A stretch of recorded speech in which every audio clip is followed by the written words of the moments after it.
We have a lot to cover in today's video, including recapping Game 5 last night. The Vegas Golden Knights are the 2023 Stanley Cup champions. We'll discuss how everything unfolded last night, plus the Penguins have hired Jason Spezza. We have several other news and notes from around the league and several teams, as well as a potential blockbuster trade idea I want to discuss between the Winnipeg Jets and Toronto Maple Leafs. All that coming up next.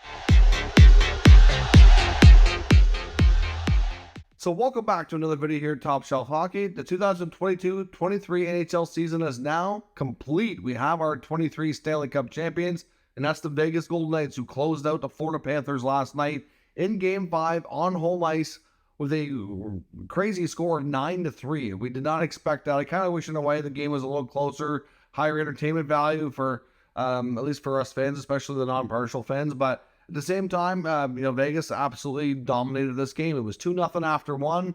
Vegas was in pretty good control, although it wasn't like a lopsided period by any means. Florida did come out early in the second, scored a goal to make it 2-1. They had some life, but then Vegas just stormed back and ended up scoring a bunch more.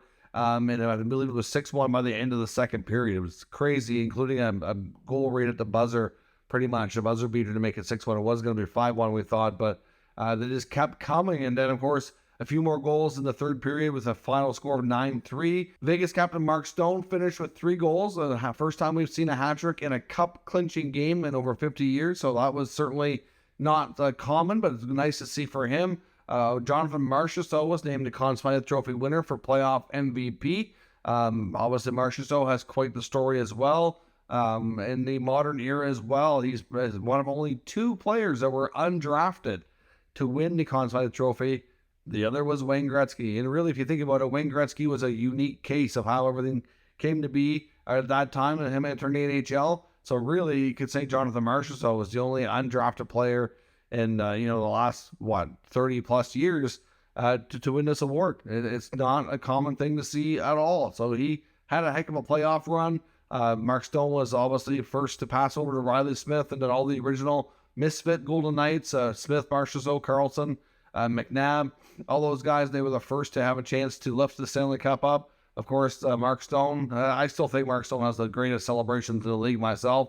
Certainly love to see what he was able to accomplish there in Vegas. Terrific ending. Panthers' crazy run came to a close last night. Matthew Tkachuk, by far their best player this year, was not able to play. I mentioned in yesterday's video that I expected him to play, just because I knew he was dealing with a serious injury. I knew he was dealing with a lot of pain, probably limited mobility, but I just couldn't imagine that he wouldn't go. But that's how bad it was. We found out later that he has a broken sternum. I mean, he's probably going to be out of action for, I'd say, 5 or 6 months, more than likely. Apparently, when for Game 4, which he did play, getting up from his pregame nap, his brother Brady Tkachuk had to help him out of bed and needed to get a lot of assistance getting him to the rink. And then some of his teammates had to help him get dressed for the game, get his equipment on. So obviously, it was bad, clearly bad. With a few other injuries we didn't know about, Aaron Ekblad apparently had a broken foot from the Boston series, which we didn't really know. Multiple shoulder injuries throughout the playoffs. I believe his shoulder was hurt, I think, at least twice. Radko Gudas was dealing with a high ankle sprain by the end of it. Paul Maurice said that he expects there to be multiple players that are not available to start training camp and will miss the beginning of the season because of long recovery times from some of the surgeries that they need. So certainly a great run by Florida. This has been building in Vegas. Of course, they've had successful franchise from day one. Bill Foley called for a cup championship within 6 years, and they did it. So certainly that defense of theirs was one of the best decors we've seen in the playoffs a long time. Like, Vegas kind of steamrolled through their opponents. I mean, the Oilers kind of gave them the best, kind of toughest challenge, I think. But really, overall, like, they were pretty solid. I mean, Aiden Hill, I know he got a lot of consideration for the Conn Smythe. He didn't have to be amazing. The decor, I mean, he did have some really good saves. I don't want to sound like I'm disrespecting him, but, like, the decor in front of him blocked so much and were so strong that they were, as much of a factor as Hill was, for sure. And, of course, up front, they just have a deep forward group. And this team was just destined to win, I think. Obviously, like I said, a strong performance overall from start to finish here from Vegas. And their first Stanley Cup championship. It's believed that their parade, I think it's going to be I think either Thursday or Friday evening. I think it's going to be around 7 o'clock. They want to do an evening parade by the looks of it. So we'll see. That should be certainly fun to watch. Now, because of that final being done, the cup being awarded, the season is now over. So the NHL buyout window opens 48 hours after the Stanley Cup championship is awarded. So that'll be on Friday, June the 16th. And that buyout window will close on June 30th, day before free agency begins. So I would imagine probably more so in the first few days, you're bound to see a handful of buyout candidates. Some players that might end up being bought out might go on waivers to be bought out a little bit later into the buyout period, because teams will probably try to make some trades first. And if it's not going to materialize, then they'll go that route. But certainly the buyout period will be upon us here in the very near future, as is team elected salary arbitration. You're probably going to see in the next day, between tonight and tomorrow, you might be hearing of teams taking some restricted free agents to team elected salary arbitration, which allows them to decrease the qualifying offer. It kind of takes it eliminates the qualifying offer and reduces it by 15%. So you see that in cases of teams that either don't feel their player has lived up to that qualifying offer, or whatever reasons. Like some players that kind of come to mind and are probably going to be in that predicament could be like Alex DeBrincat in Ottawa. Timo Meier in New Jersey is another good candidate because of their big QOs. So we will see how everything works in that regard. I know even it was a guy like DeBrincat being mentioned in trade talk. I think it's a likely scenario Ottawa does this, even if they think they're still going to trade him. It just allows them to go through that process for protection so that they can possibly, if they don't find a trade, get him on the books for another year at a lower salary, and see if they can't work out something after the fact. So we'll have to see where that goes, but there could be a few RFAs in that predicament here and in a very short order as well. And some other news around the league. We have some coaching and signing stuff going on. The Lightning have signed Cole Kopke to a 1-year, 2-way deal. He's a minor leaguer with them. He's been in their system for a little bit, so he'll stay on another 1-year contract. We also got word that the St. Louis Blues are making some additions to their coaching staff. They've added Mike Weber. I believe he's going to be an assistant coach. He comes from the Rochester Americans organization. And they're also adding Michael Babcock. So this is not Mike Babcock, who's going to be, not officially yet, but expected to be the head coach of the Columbus Blue Jackets. This is basically Mike Babcock Jr. His son is going to be part of the St. Louis Blues staff. He's being brought on as a skills coach. So those two actually had coached together before at the University of Saskatchewan during Babcock's hiatus here from the NHL. So we'll see how his son makes out. I'm not sure really a lot about him. Obviously, we know a lot about his more famous father, but we'll see how everything works out in that regard. Some news out of Montreal, too, which is understandable, but yet surprising at the same time. Now, we know that the Montreal Canadiens dealt with a ton of injuries last year. Like the amount of players that were hurt and the recoveries and the things that were going on there was really substantial and had a major impact. Like, I think the team, obviously wouldn't have had, it's not like they were, losing a Stanley Cup or a playoff spot because of the injuries, but I think they were better than what they showed, based on the fact that so many key players missed a lot of time. So they're not happy with how their injuries and recoveries are being dealt with. So they've dismissed their head athletic trainer, who was Graham Rinben, who was there for 19 years, and also parted ways with head physiotherapist Don Balmorth, who's been there technically for 15. I believe he was 5 years under contract and 10 years as a consultant under like a different structure, but essentially they're 15 years. But yet if you look through their medical stuff, they've had the same head doctor for like 50 years or something stupid. Like obviously he's a very senior, older man. So I mean, like, why are they not making other changes with the doctors? I mean, yes, obviously these, everybody has a role within that world of helping these players, but certainly it's just surprising to me that these guys would be singled out and maybe not some others within the staff that could be having a role too. So obviously the Habs are going to be trying to have a different approach to how some of these things are dealt with, and obviously trying to keep a team healthier and better recoveries when these things come up. We also got news today that the Pittsburgh Penguins have hired Jason Spezza. This is not a huge shocker. So Jason Spezza is following Kyle Dubas to the Penguins organization. We know Spezza was working with Dubas as an advisor type of role in Toronto. And as soon as the word got out that Dubas was not being renewed and was being let go by the Toronto Maple Leafs, shortly thereafter, we found out that Jason Spezza was resigning from his position with the Maple Leafs. And now he goes to the Penguins. He's being hired as an assistant general manager, which is a little bit comical in a sense because they technically don't have a general manager. So who is he going to be assisting? We probably won't know that until sometime in July. Kyle Dubas technically is the team president, but will be handling essentially GM duties for the time being. So essentially to start off, he will be working with Kyle in that sense. And then Kyle Dubas had alluded to the fact that they don't have a lot of time to get somebody in place, so he'll handle those duties to get through the busy season here of the draft, free agency, and obviously that kind of stuff that's coming right upon us. And then they'll get a new GM likely in July. I know there's still a lot of chatter about is he going to try to pull Brandon Pridham out of Toronto. I'm not entirely certain on that one. I think he likely stays with Toronto, but I guess we'll have to wait and see. Obviously, Spezza is an up-and-coming executive, I guess what we could call him, and somebody who's considered to be a really bright mind, obviously a long-time player, been around the game his whole life, and well-respected in that sense, and is viewed upon as having a bright future in hockey management in the NHL. So, not a surprise that Dubas would want to bring him along, but at the same time, I'm a little surprised just for Spezza being, an Ontario guy, born and raised, and obviously as a young family.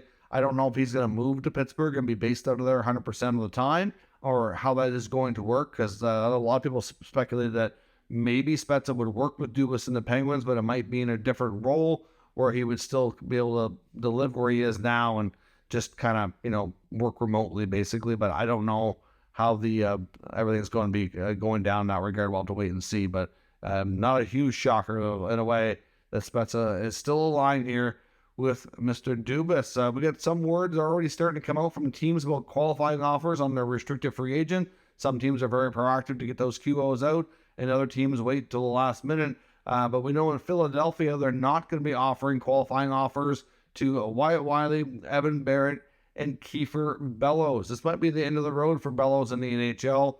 He's had multiple opportunities between the Islanders and Flyers now, and has not been able to seize any kind of opportunity to gain any kind of regular traction at all. So I know at one point he was a high pick and viewed upon as being a top-notch prospect, but he's going to be an unrestricted free agent. It'll be interesting to see if another team wants to give him a chance or not. At best, he would get a two-way deal, probably have to play in the minors and kind of reprove himself again. But I don't know. We'll see how that goes. Now, as I mentioned, I just want to discuss the theory here, or possibility of a blockbuster trade between the Leafs and the Jets. Now, I want to premise this properly with knowing that there's no rumor suggesting right now that these two teams are having conversations about these players and that there's, this kind of trade is close to happening or anything of that. This is just a concept and an idea that comes from TSN broadcaster Mike Johnson. Of course, Johnson, to my opinion, is one of the brighter, guys around the hockey world who obviously understands analytics well, and just has a real good concept of, of what teams need. And it's when you listen to him talk on TV and stuff, it's a lot more to me. It sounds a lot smarter than what you get out of a lot of, other broadcasters, in my opinion. So when he mentions ideas on what he thinks teams need, I do tend to listen and think that, take it very seriously. Not to say that teams are going to follow up and do everything he says by any means, but the concept is pretty simple. Like he mentions, he like many other NHL reporters and insiders said that he believes the intention here from Tree Living and the Leafs is to keep the top four forwards together. That he expects the contract extensions for Austin Matthews and William Nylander to be top of mind, and that they're, hopefully get them signed, keep those four guys together along with Tavares and Marner, and that they, change other aspects of the team and take another run at this. Now, some people think it's absolutely crazy that the Leafs are likely going to run back this core group again and not make any changes, which to me, I agree with that 100%. You've had a lot of opportunities with this group, the way it is with the core group of guys. I'm not saying you blow it up. I'm not saying you make tons of changes, but I think that, like we had heard before, which was kind of what Dubas was talking about before he was let go, was that, essentially he said he was open to anything, and that maybe the DNA of the team hadn't changed a little bit, and maybe one of the top core guys gets swapped out for a different kind of player. I think a lot of people were on that, on that line of thinking that was likely what we're going to see. But now it doesn't appear to necessarily be that way. But what he suggested was that if things don't go well with contract negotiations with William Nylander, which is the big concern here, we know Louis Gross is his agent. We know negotiations on his other contract that's coming to an end with the Leafs was extremely contentious. Louis Gross also has a history with other players he represents with doing the same thing, like Johnny Gaudreau, who walked out on Brett Treliving in the Calgary Flames this time last year at the last minute when they thought he was going to re-sign. I know there was a lot of unhappy people in the organization who really felt like they were misled and they were not being completely honest with them. I don't know what was all said exactly. Of course, I'm not there, although it would have been interesting to be a fly on the wall to hear some of those conversations. But at the end of the day, Johnson says that if the negotiations don't go well and Nylander's looking for too much money that they just can't do, that's when you're going to consider a trade. Now, we've heard Pierre LeBrun kind of say the same thing, that unless negotiations go poorly and Nylander's looking for too much money, that's probably going to be the only way he gets dealt. Like Johnson says, for example, if they're looking for $10 million or more, the Leafs can't do that. I mean, that's a substantial raise over his 6.9 and change that he's making now. Yes, he's played well. He's earned that contract. I have no doubt he's earned a raise, but that's a substantial raise that they just can't do. If that's the kind of money he's looking for, they're going to have to consider the type of trade to change things up here. And Johnson suggests talking to the Winnipeg Jets about all-star goaltender and Vezina Trophy nominee Connor Hellebuyck, who has also got 1 year left on his contract, the same status in that sense. And we know that he doesn't want to extend in Winnipeg. He wants a better chance to win a championship. And Connor Hellebuyck obviously could be a missing piece in Toronto. Of course, they did get pretty good goaltending out of Samsonov, but there's still a belief that maybe they can upgrade on that.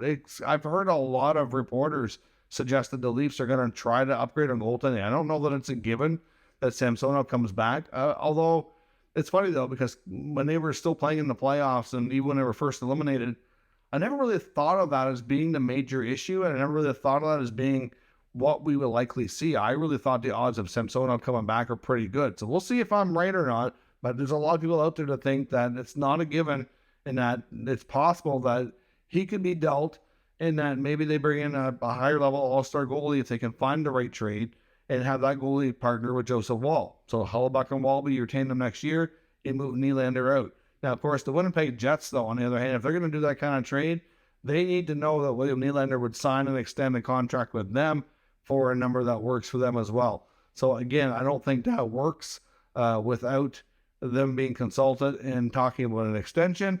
Now, the Leafs may feel the same way when it comes to Connor Hellebuyck, and maybe they work out a sign and trade for both players if that were going to happen. It doesn't even have to be a one-for-one trade. I'm not saying it'd be absolutely, totally even deal to go one-for-one in that case. But at the same time, it would be a substantial move for either team. We know the Winnipeg Jets are expected to make major trades when it comes to Dubois, maybe Blake Wheeler, obviously names like Scheifele are in the mix as well, and of course Hellebuyck. So to bring back another player who can be a big scorer for them would help. Now, it would be really helpful if Nylander could be a center. They would probably prefer that because there's a possibility they may trade Scheifele and Dubois, which will really leave them weak down the middle. So it's not perfect in a sense, but it does give them another top-notch scorer who could be a big help. It's a bigger haul for Hellebuyck than they might be able to get out of a lot of other teams. So again, this is just an idea from Mike Johnson. I think the idea here is that if Nylander can sign for a number that works and things are not contentious and they can get a deal done quickly and not drag on forever, I think he most likely stays. But if you do have to trade him, you're going to want something substantial coming back. And is this the area they should focus, or should they go after a different kind of player? Let me know your thoughts on this concept down in the comments, and we'll discuss further. If you're new to the channel, make sure you subscribe and stick around. We'll keep you up to date with the latest news, rumors, and analysis of all 32 NHL teams. Thank you for watching, and I'll catch you next time.